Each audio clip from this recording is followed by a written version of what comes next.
Il y a beaucoup de personnes, quand je les rencontre par moments, qui me disent, mais Gondo, tu sais trop t'exprimer. À toi, tu parles gros français, hein? Ah, voilà, vous savez, les Africains, c'est comme ça, ils complimentent les gens. Et le vieux, non, tu es trop dingue dans le français. Alors, moi, je prends ça pour des compliments et ça fait vraiment plaisir. Il y a d'autres qui me disent, vraiment, tu t'exprimes bien. Tu sais choisir les mots, tu sais véhiculer des émotions et j'ai envie de parler comme toi. J'ai envie d'être fort comme toi. Comment tu fais? Donne ton secret. Mais je l'ai dit, mais pourquoi c'est un secret? Si je partage mon secret, ça ne sera plus un secret. Mais c'est secret parce que je garde ça secret. Je dis ça pour rire. Je vais partager avec vous dans cette vidéo quelques conseils, quelques tips qui vont vous permettre de pouvoir mieux vous exprimer.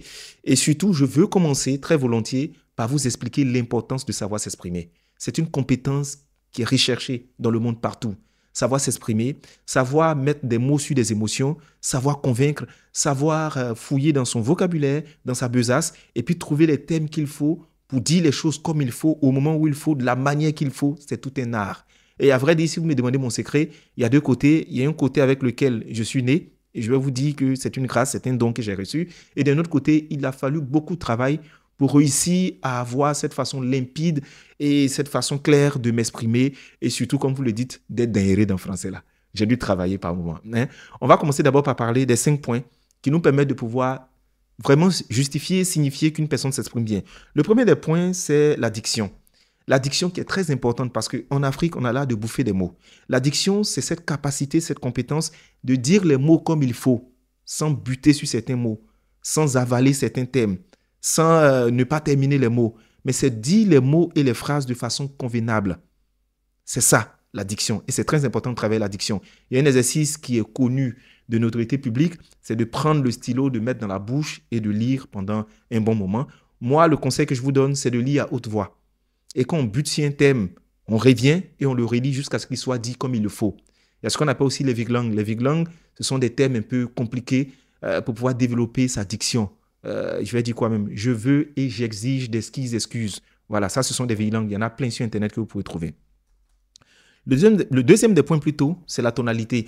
Est-ce que la voix, elle est grave ou bien elle est aiguë? On peut travailler là-dessus. Au départ, j'avais une voix qui était très fluette. Et j'ai dû travailler là-dessus pour la rendre un peu plus grave parce que à l'écoute, c'est plus agréable, ça fait beaucoup plus mature et le message passe mieux.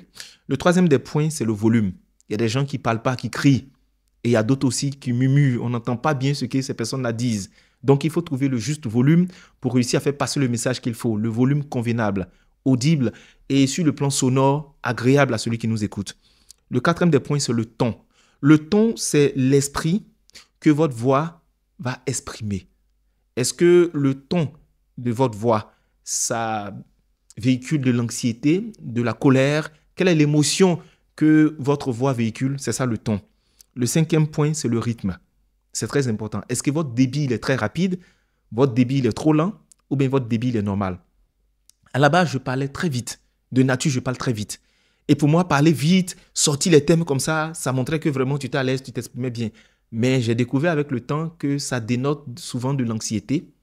Ça ne fait pas très sérieux. Il faut parler posément. Il faut ralentir le débit et j'ai dû travailler pendant un moment pour réussir à le faire. Concernant maintenant les conseils, le conseil numéro 1 qu'on donne à tout le monde, à ceux qui veulent bien s'exprimer, c'est de lire. Lire va vous permettre de pouvoir rencontrer de nouveaux mots, de pouvoir les utiliser par moment, mais pour aller à la découverte des mots, il faut apprendre à lire. C'est vrai qu'aujourd'hui, lire est devenu presque has-been parce qu'on a presque tout facilement autour de nous, mais il faut lire, c'est important de lire.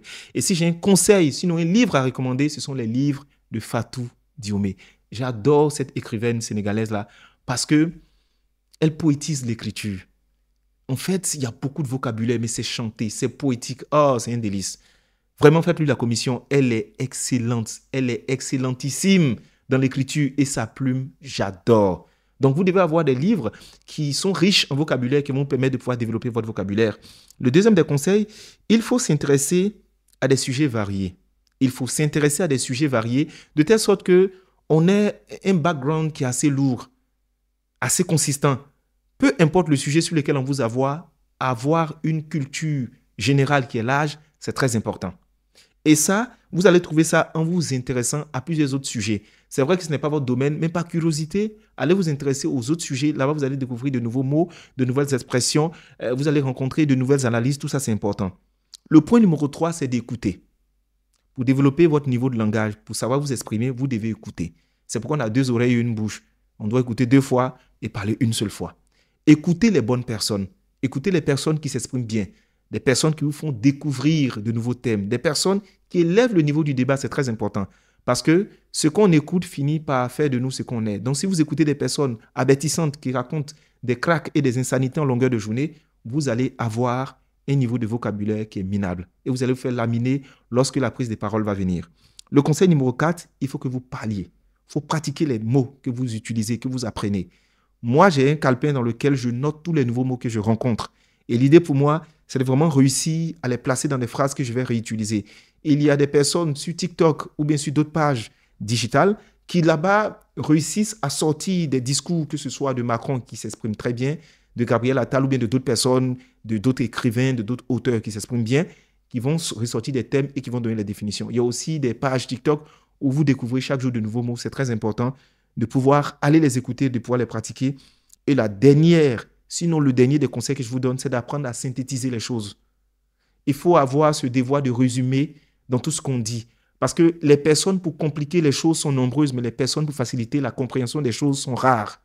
Et pour moi, un bon orateur, quelqu'un qui sait s'exprimer, c'est quelqu'un qui est capable d'expliquer simplement des choses qui sont alambiquées. Vous voyez? Donc, voici ce tout exercice que je vous donne. Prenez des films, je ne sais pas, Avatar, Titanic, tentez de le résumer en 3 ou 4 phrases.